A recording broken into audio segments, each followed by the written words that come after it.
So many years ago, my 23-year-old self was in graduate school taking a seminar on philosophy of mind. Socrates was my philosophical hero, and his dictum of the unexamined life is not worth living was my guide. So I entered the seminar excited because here, I thought, I would get to the heart of the matter about what it meant to be a spiritual being having a human experience. Consciousness is central to it all. Class began.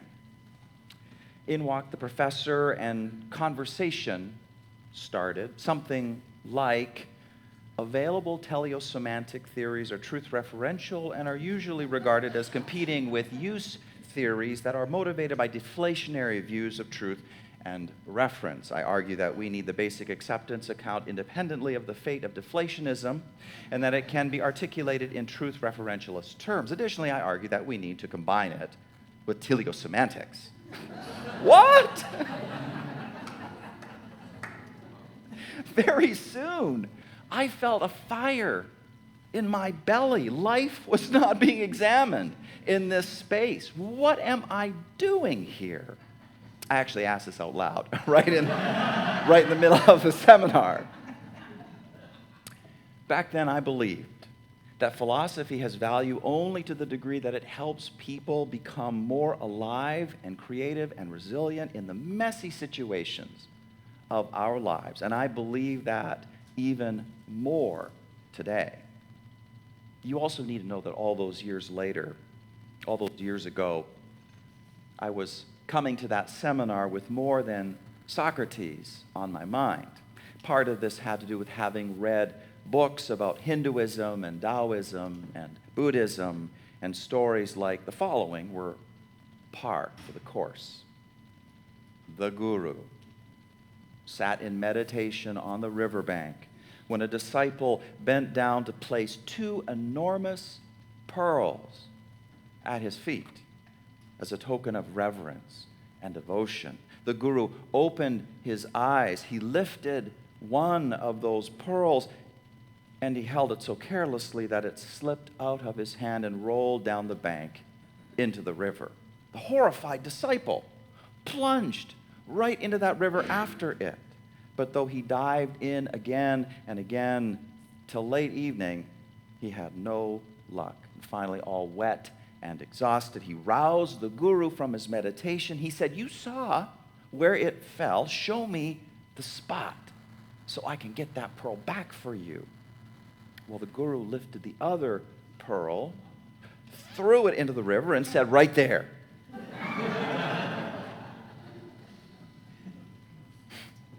I read stories like this, and I felt again the old thirst to know why life was the way it was. I wanted to know more about the suffering that would send a person in search of a guru to be released. I wanted to know more about why humans suffer and the games we play that guarantee, like the disciples' attachment to his pearls. I wanted to know if suffering is our fate, or if something truly better can happen for us. And if something better was possible, I wanted to know what was in my power to do to help manifest it, to be less the disciple and more the guru. I thirsted to know, and this thirst was already old in me, because I had grown up like every one of us under conditions of suffering and the yearning to be released from it. The experience of trauma is a universal human experience, and its sources are many.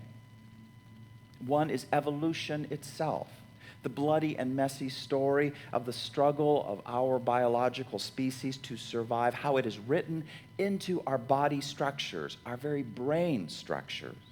As psychiatrist Russ Harris puts it, our minds evolved to help us survive in a world fraught with danger, The number one priority of the primitive human mind was to look out for anything that might harm you and avoid it. The primitive human mind was basically a don't get killed device. In other words, evolution has tuned our minds towards the negative. Saber-toothed tiger threats are long gone, but these days we can be constantly worried about the other shoe dropping in the form of an IRS audit, or our kid being bullied at school, or being diagnosed with some disease. Evolution has also taught us to be wary of exclusion from the group, because group membership means safety. So today we may be constantly worried about doing something that might get us rejected, or worried about not fitting in, worried about making a fool of ourselves. Our minds are busy comparing ourselves with others. Am I too thin? Am I too fat? Too tall? Not tall enough, Taryn and me.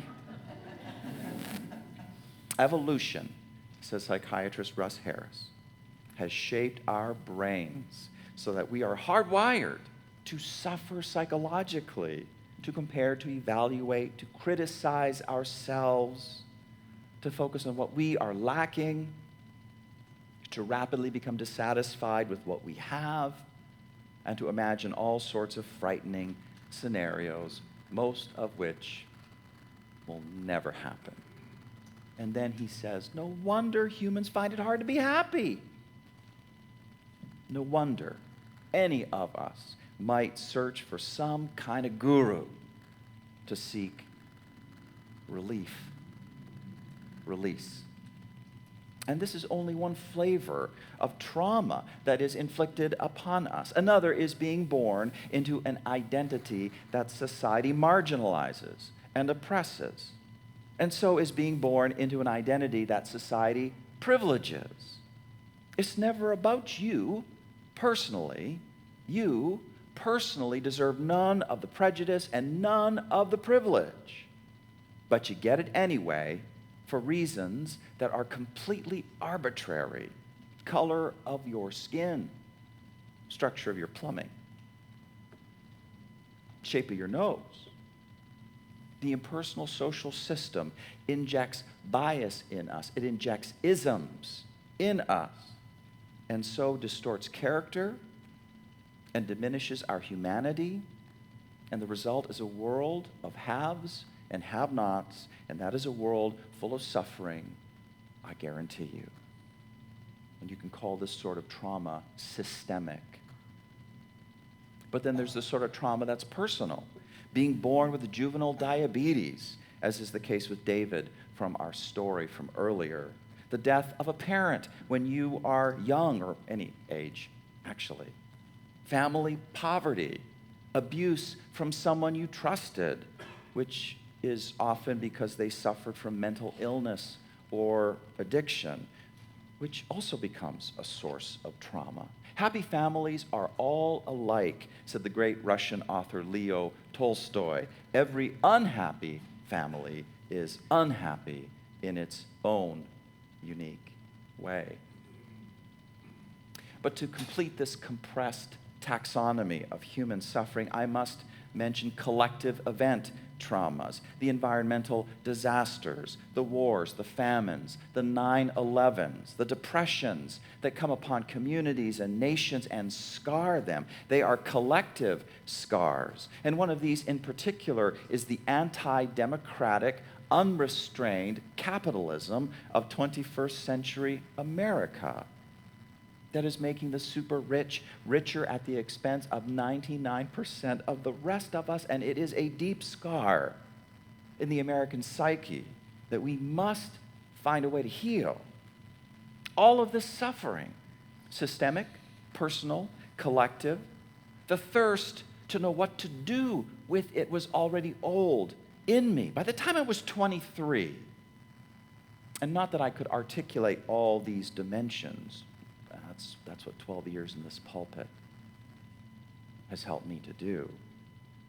And to do more than that, to know more about why humans suffer, and the games we play that guarantee that. Now, what I have just said might on the surface strike you as absurd. Why humans suffer? What? You've just articulated why in the form of 3 flavors of traumatization. But here is a great gift that comes from Buddhism and from the world's wisdom traditions, the insight that physical distress and physical pain are one thing, but how people receive that, what stories people tell themselves about the significance of what is happening, where people sink the anchor of their fundamental sense of safety and security. That is another thing entirely. I did a lot of extracurricular reading as a young man in graduate school, and one of my favorite finds was this book entitled Zen Flesh, Zen Bones. Any of you know that book? Zen Flesh, Zen Bones?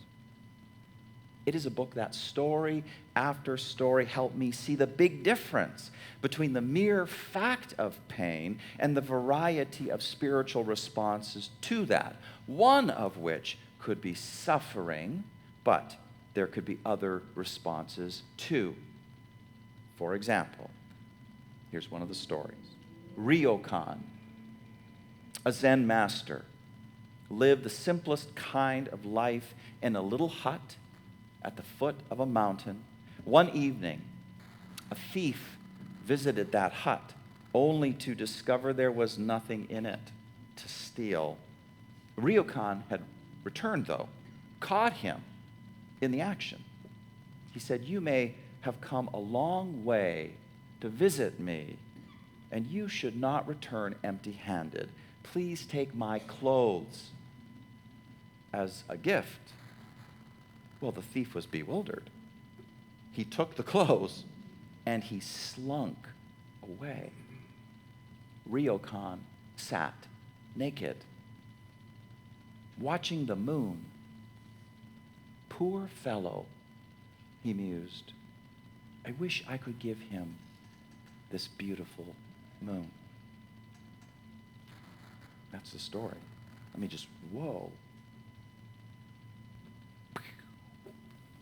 I mean, clearly, Ryokan anchored his safety in something far beyond his possessions or the security of his house. And the purpose of his life was something far beyond what is in it for me, right? He experienced something we would all agree was physically jarring, right? He experienced something physically jarring, but the result to him was not spiritual suffering, not at all, which is in stark contrast to the thief who is in a place of spiritual suffering, deeply so, to do what he was doing. Poverty has traumatized that thief, has stolen so much from him, and he is stealing what he feels he is owed back. It is all unfair from beginning to end. So why should he care about the unfair pain that he inflicts on others? Stealing for him is like a survival strategy.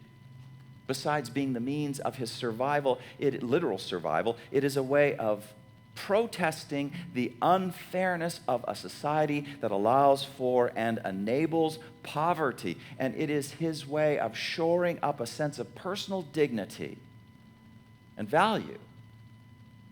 Do you get that language of survival strategy? You get that language? Survival strategy? It is what we spiritual beings having a human experience do to cope with with trauma. Trauma jars us.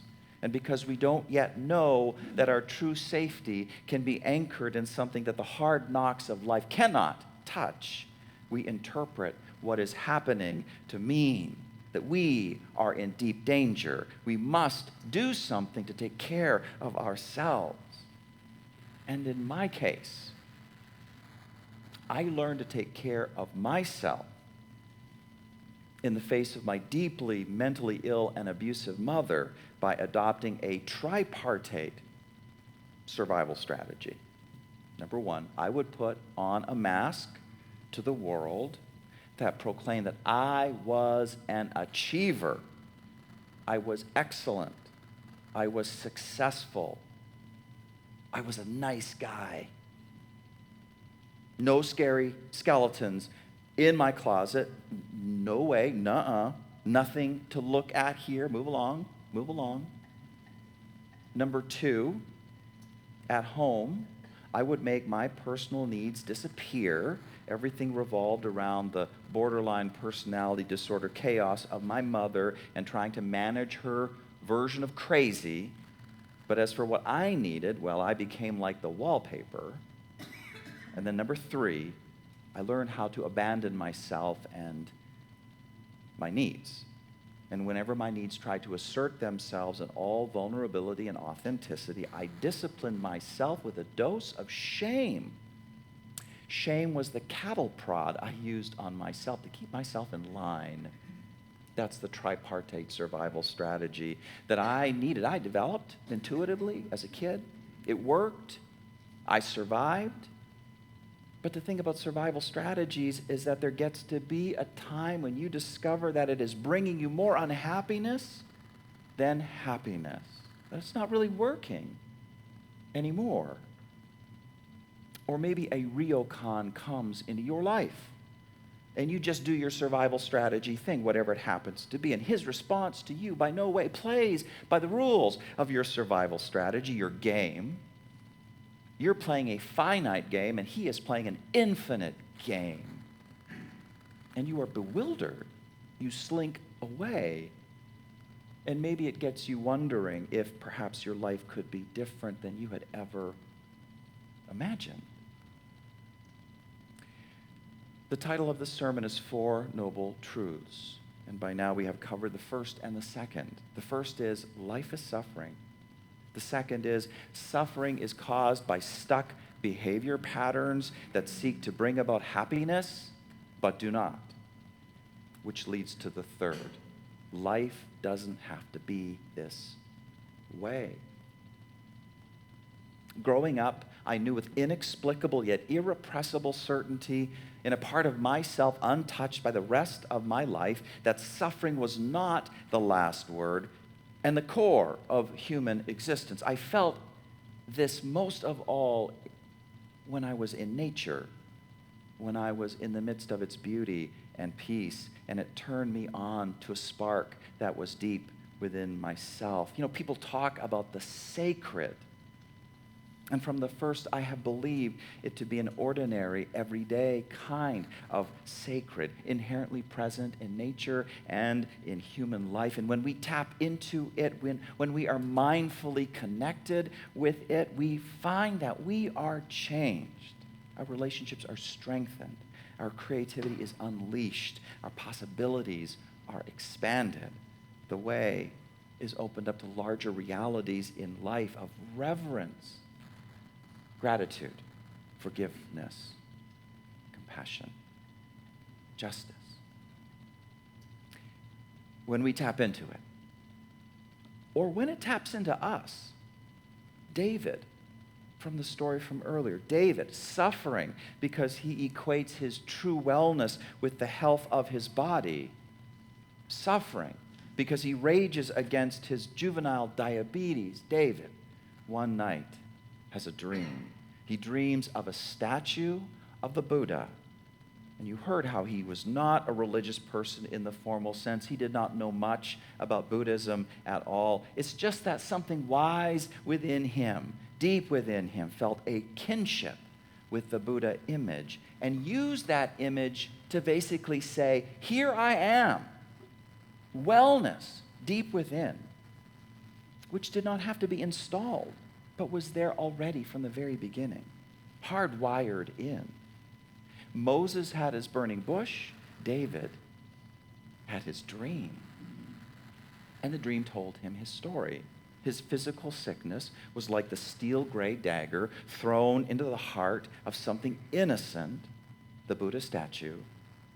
David's response to this in the dream was like his response in real life: anguish, rage.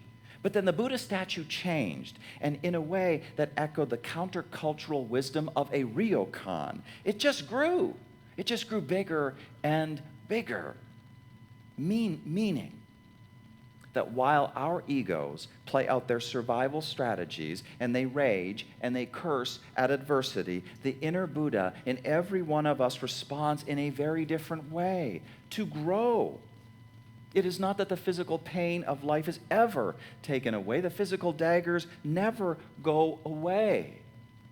But in the face of every death and illness and natural disaster and tragedy and trauma of every sort, our souls can grow. Our vision of ourselves and what the world means can grow. And so finally, every dagger assumes its proper place and proportion in the scheme of things. The spiritual suffering decreases, compassion and peace increase. All the tension within us, the way we hold our bodies as if we are just waiting for life to ambush us at any moment, we can just let that go. We can live in this world and say yes to it. Accept all that it brings, all the ups and the downs, and our eyes will fill with tears. Our hearts will soften, and our eyes will fill with tears. Love will grow here in our hearts. The Four Noble Truths was the Buddha's very first sermon, and it was one of my first to you. And it concludes with a very long description of the fourth truth, which articulates the various disciplines and practices that essentially can turn a thief into a Zen master. The Buddha called it the Noble Eightfold Path.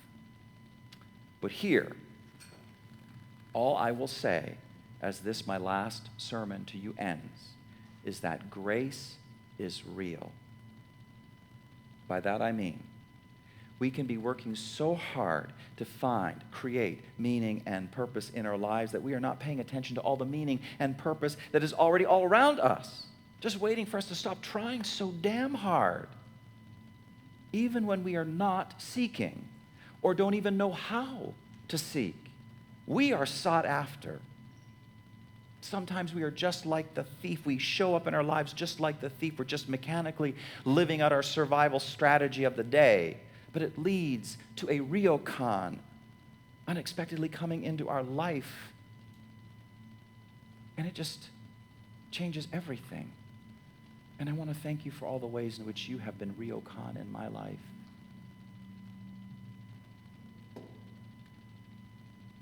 And then sometimes we are so deep in our suffering that it feels like the suffering is all that we are, that at the core we are suffering. And it just seems no one can help. We are so stuck. But there is a deep wisdom and wellness in each of us, which is the anchor of our true safety that nothing external can diminish. And perhaps it has already made itself known to you as it did to David in his dream. And if not, practice wise silence. Let the clutter of your mind fall away. Allow your deep wisdom to find you. Allow yourself to be found.